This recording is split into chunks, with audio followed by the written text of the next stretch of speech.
Today, we're breaking down the $111,000 dividend portfolio that I'm building for my own FIRE, Financial Independence Retire Early journey here on YouTube. Consider subscribing, but let's jump right into this.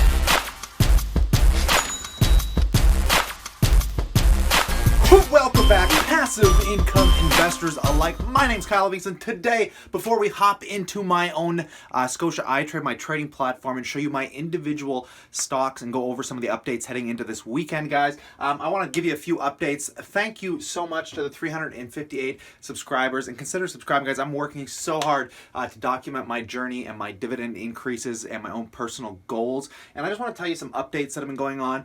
This month has been very tough adding funds to the account. So far, I've added $500 and I've had about over $100 in dividends.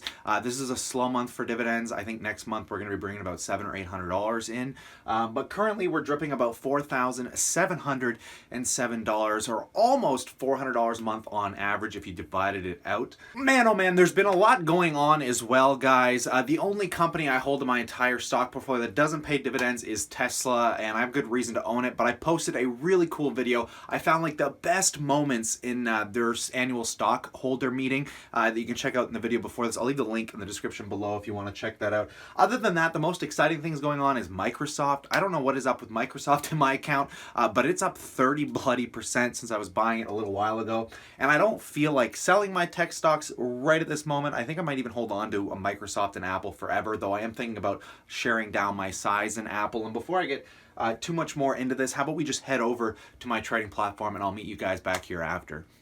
All right, let's get right into this, guys. Starting with the capital gains of $4,757. That's been flat. The accounts haven't really moved at all, actually, other than the volatile movements. The account has been flat. But we've got some dividends, probably the monthly pairs, and I'll get into the dividend breakdown in a little bit. But let's start about the exciting moments in this account, starting with Microsoft. My goodness, sitting up 30.72%. I've changed my philosophy on these, like I've said, a little bit, because I was planning on selling Microsoft, but when I've looked at their dividend history, man, they've done a good job in increasing it, and the capital growth is incredible. And I think, if I hold on to this for 4 or 5 years, I could easily be seeing a dividend increase somewhere closer to the 3-4% from the 1.4. But obviously, I have a much better yield than 1.4. I think my average is 1.8, which again we'll get into in a little bit, guys. But God, I love the Microsoft. It's on a tangent right now that it can't be. It's like a train that won't stop. But I think Monday we're going to see some pullback, because man, oh man, it hit some serious. Look at the volume of red we have here, guys. But I don't care. I'm holding this long term.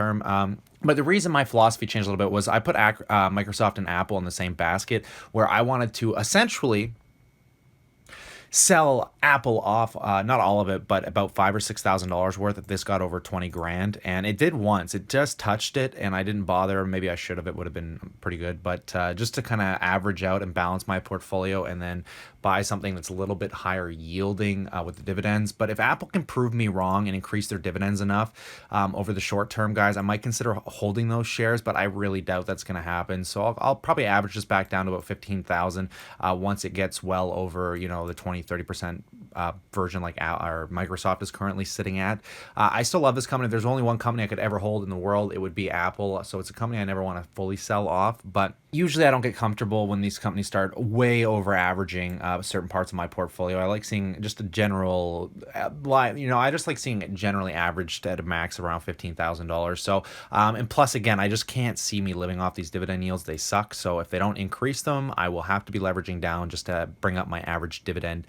So I might even leverage down and look into buying, if I was to leverage it down, I'd be looking into buying something like some REITs or something much higher yielding, like my GEO group here, guys. My prison stock. I talk about it a lot. I love it. I absolutely love this company. I don't own enough of it. I will be buying more. I bought when it was below 20. I bought when it was over 20 to an average of 22.57, baby. Let's take a look at the chart. This company is the only REIT that I want to have a hard time buying REITs. The only other REIT I might consider buying is RioCan right now.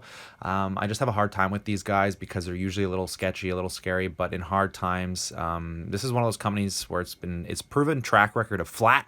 Like, it doesn't go up a whole lot, it doesn't go down a whole lot, maybe good for a swing trade here and there, but realistically, it pays one healthy dividend, and I think it will continue to into the future.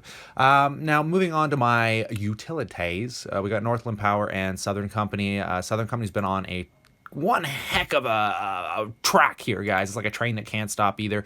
I do not like seeing this. The last 6 months have been one heck of a run, and this company has been seeing lots of volatility in the past, so I want to see it pull back, because I don't like seeing the equity up in it this high, because I can't get a good enough yield. I love when this company was paying over 5%, but it ain't anymore. So I haven't been buying it, but I want to see it come down because my current share value in it isn't enough to make me happy. But Northland Power is one that's capped. I'm done buying this one. It's been doing really well lately. The utilities in general have been doing quite well, and this is my monthly payer, my only monthly paying dividend stock. I love it. It's the most stable monthly dividend payer of most stocks I've ever seen, and I will continue looking forward to this payments coming in month after month, baby. But let's take a look at the other account before we hop into the dividends. So I personally added about $500. I got about $20 in dividends in this account, so we can see we have not much going on. It's down $74, and again, you can see in this account I've got $104 in dividends that have been paid in. So I haven't got any dividends this month. They get better next month. I think I'm collecting about $700 next month, but I'll get into the dividends in a sec. Let's finish breaking down the stocks themselves. MO, BTI, and Constellation Brands, my drug stocks, I've been doing nothing. They've kind of returned to face value after I've continued to average in. These are the three main stocks I've been buying this year, which is Altria Group, British American Tobacco. These are the ones I've really been heavily putting money towards because of the dividend payouts are so high. And we all know the drug stocks. I'll continue to love them. Constellation Brands is alcohol and marijuana specifically. And Tesla, like I said, I don't need to say much more. Go watch the investor shareholder meeting that I posted.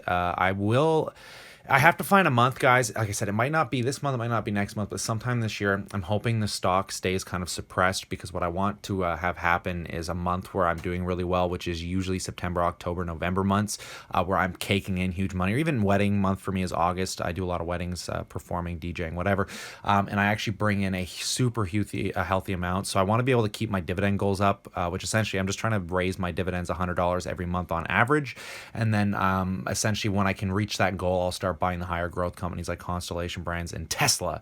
But until that happens, I don't want to put any more money in this, because it's not going to, I think, really help my future. It's a speculative play. It could implode at any time. A year or 2 years from now, I don't see that happening. But again, go watch the video and you guys can see my favorite points. They were my favorite points of the entire shareholder meeting. Now let's get into the thing you've probably been desperately waiting for, which is the dividend payout. So we can see the increases. The dividends actually fluctuate quite a bit at the size they're at now, because sometimes there's inaccuracies. I think I set up the last time I bought stocks, I was up. It was $4,750 in dividends, and now it's $4,707 in dividends. If you add it all together, it fluctuates a bit depending on the information, but currently we're sitting at 4,707. So the last time I posted, there's been some updates. It's actually come down a little bit, but not a big deal. They fluctuate a little bit depending on the stocks, obviously. But we can take a look here, guys. In this account specifically, this is my non-tax-free savings account. We're getting $1,246, and it's pretty nice. Like when we look at BTI, my average buy-ins and what I'm getting on these yields, 7%, 6%. Constellation Brands, not much at 1.7, but I'm buying this as specifically a growth company, and I think it will be able to increase its dividends drastically into the future as well. BMO, a bank we all know. I need to buy more at Bank of Montreal. If it's not a growth stock, I like to see the dividends over $500 each at minimum. So I might be buying more BMO if I max out my my BTI and my MO this year, and I add enough to my Constellation. It's unlikely, but I might buy more BMO this year as well.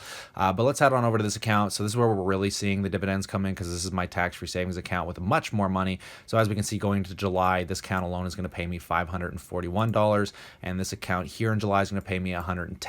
So we're getting about $650 in total for the month of July. And the big payouts for the month of July are going to be Bank of Nova Scotia, Canadian Imperial Bank, Northland Power will pay out in July as well. I haven't got the payout yet for this company this month, apparently, for Northland Power. But the total income for these accounts is $3,460. And like I said, you can see my 1.8% off Apple and Microsoft. It's kind of ironic that Apple and Microsoft are paying me the exact same percentage amount, which is really interesting. But like I said, if we can see this get over, I want to see this over 2% on both of these. If it gets up to about a 2.5, 3% in the next 2 years, I'm probably going to continue holding on to these well into the future if they continue a decent growth rate. We can see that my best payers, though, is one of my monthly payers. This utility, Northland Power, pays out more than 50, about 60 something dollars, $66 or something a month, off $800, which is my largest dividend payer, and it hasn't done much. It's just going to be a stagnant company. I don't think it doesn't grow really fast. The average rate of return is still better than the overall market at somewhere around, I think, 11, 10%. It's a very decent company, and I love it a lot. We can see GEO Group doesn't take a lot of this company to get well over $500 a year in yield.